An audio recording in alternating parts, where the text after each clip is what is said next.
Assalamu alaikum, Jameen wa rahmatullahi wa barakatuh. A very warm welcome to all our dear brothers, sisters, and family members today on this show on Sophia TV, where we're looking to cover the practices and the philosophies behind Hajj. Now, if you've followed us regularly, up until this point, we've covered phase one, which is the different philosophies before Hajj itself, before even traveling towards the holy city of Makkah. However, now, this is where it gets even more exciting, because we're going to be covering those issues or those topics of before we even travel to the city of Makkah. So, such as in this episode today, we will be covering Umrah Tamattu and its different intricacies, as well as the areas of Miqat and what we really mean by this. So, without further delay, I would like to welcome our dear respected alim, our scholar to the show, Syed Ali Raza Rizvi. Sayyidina, Assalamu alaikum. Wa alaikum assalam wa rahmatullah. I hope you're well today, inshallah. Alhamdulillah. Dear Syed, so we're at a very interesting point right now. We're now essentially, we've bought our tickets, we've got everything, and spiritually, we're traveling towards Makkah. We've entered phase two. I wanted to ask you very briefly, what are the Miqats? Bismillah ar-Rahman ar-Rahim. When a person goes for Hajj, they must remember that Hajj is made up of two parts. Hajj Tamattu is of two parts, or Hajjatul Islam. Umrah Tamattu and Hajj Tamattu. So when you want to enter Makkah, you have to first perform an Umrah. An Umrah Tamattu has 5 obligations. Yes. The first obligation is Ihram, wearing a special dress, which we will talk about a bit later. And then Tawaf, which is going around Kaaba 7 times, circumambulation of Kaaba. And then 2 rakat, 2 cycles of prayers, rakatain, after Tawaf. And then Sa'i, walking between Safa and Marwa, the 2 mounts, Mount Safa and Mount Marwa, and Taqsir, which is basically cutting off nails or cutting off our hair. Yes. And once you cut your hair, then you're out of Ihram. And then you are living in Mecca, you must not leave Mecca. And then will come the time when you have to perform Hajj Tamattu, which is specified days. Yes. Now, usually you will wear your ihram for Hajj Tamattu, which has 13 obligations. Yes. So you will wear your ihram in Mecca, and then you will go on the 8th usually, completing the day 8th of Zul Hijjah, the night before the 9th of Zul Hijjah, you will go to Arafat and you will stay there. Now, usually people go to Mina, place their tents and everything, and then go to Arafat. We will talk about that later, but the second obligation is Wuquf Arafat, staying in Arafat. Then Wuquf Mash'ar, the third obligation. Then Rami of the big shaitan, hitting 7 stones to the big shaitan. Then sacrificing an animal. Then shaving off your head for men and cutting some hair for women.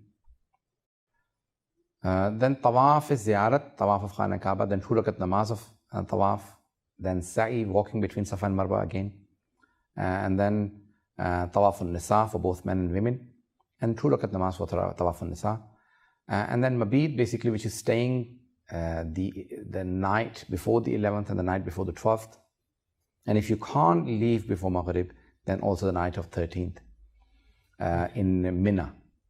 Okay. And then hitting the 3 shaitans in Mina, 7 pebbles each on the 11th and the 12th. And if you stay the 13th night, then also the 13th of Zul Hijjah. So this is the outline of Hajj. The first part is Ihram. Ihram is basically the thing that, the 2 cloths or globes that you wear for men. And you must not wear anything in clothing but these 2 dresses. And those have to be performed at a Miqat. Yes. And there are 5 Miqat. So we usually travel from Medina, and the Miqat for the people of Medina is Dhul Hulayfa, which is Masjid al-Shajara. And then there are 4 other Miqat. Juhfa, usually for the people of Yemen. Yep. Qarnul Manazil, Yep.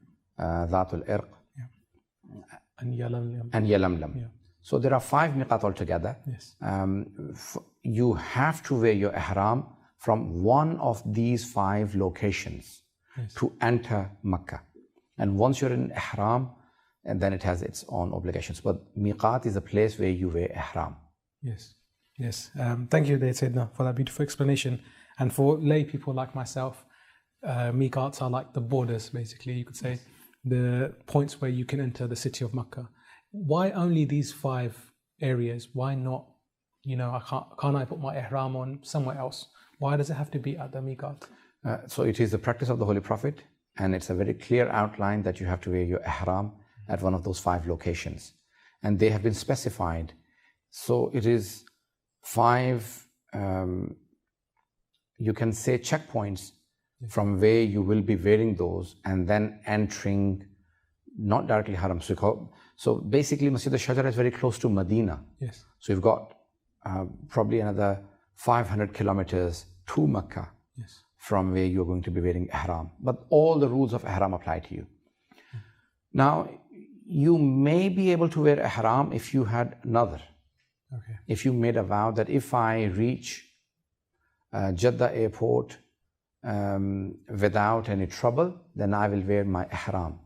Okay. Because you reached Jeddah without any trouble, then it becomes an obligation, a wajib, to wear your ihram. Okay. So now that your ihram is in place, yes, you can then travel from Jeddah to Mecca according to Atla Sistani. Okay, okay. So then there's no problem. And according to most ulama marajis, so you can just enter then Mecca without going to one of the miqat. But otherwise, if you got off at Jeddah airport, you must travel to Juhfa to get your ihram and then come back to Mecca. Okay, I see.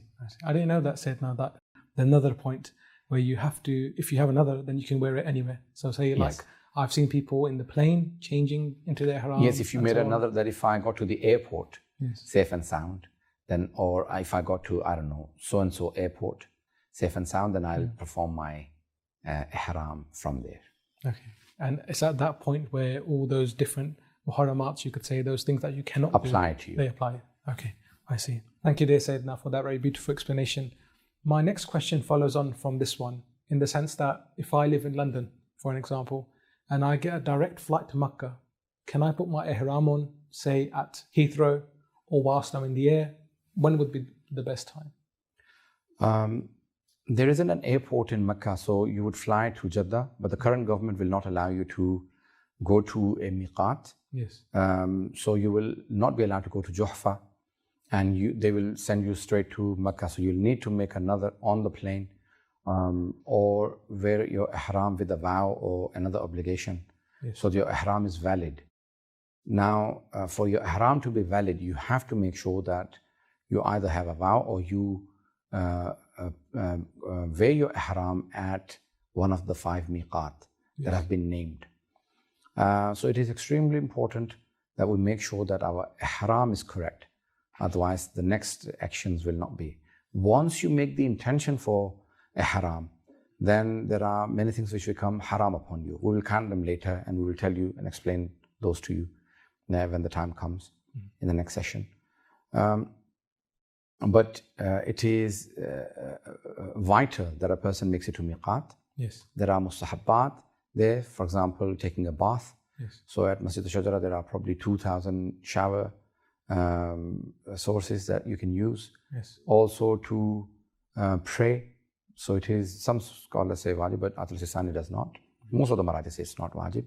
But it is highly recommended that you do pray at the time of ihram. So once you've worn your ihram, you must perform some sort of prayer.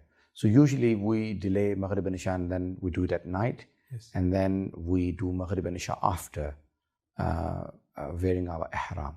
Okay. And that way we will be covered. Okay. And some of our viewers might be thinking, dear Syed, you mentioned at Masjid al-Shajara, for example, where you can shower and there's shower facilities provided. Can we use, bath lotions or anything with perfume in it? Or is there like a ruling on that as well? We will discuss it in the conditions of ihram, that 24, 25 things have to be avoided. Yes. So perfumes and everything. Mm-hmm. So you should use soap or lotions or shampoos that have no perfume. Yes. So they are not So, things have to be very simple. Yes. It is a reminder of simplicity. Hajj is, simple dress. Yes. Modest dress, not expensive, no silk. So it is a reminder of death and the hereafter. So therefore, everything has to be very simple and straightforward. Most certainly. Thank you once more, dear Syed.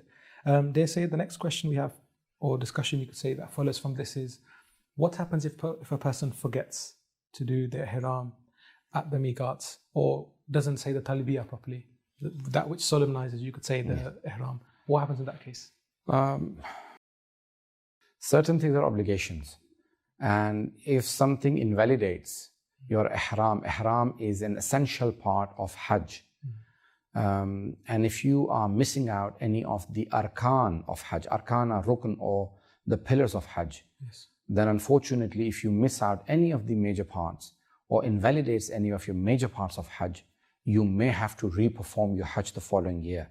So you have to make sure that you perform everything. Unless there were minor mistakes, then that's fine. For example, if a person is wearing ihram and they perform something which is forbidden, then there are basically simple kafarat or penalties. Okay. So the penalty may be, the penalties will be different. We'll talk about them later. Inshallah. But one has to make sure that they perform everything accurately. Okay, I see.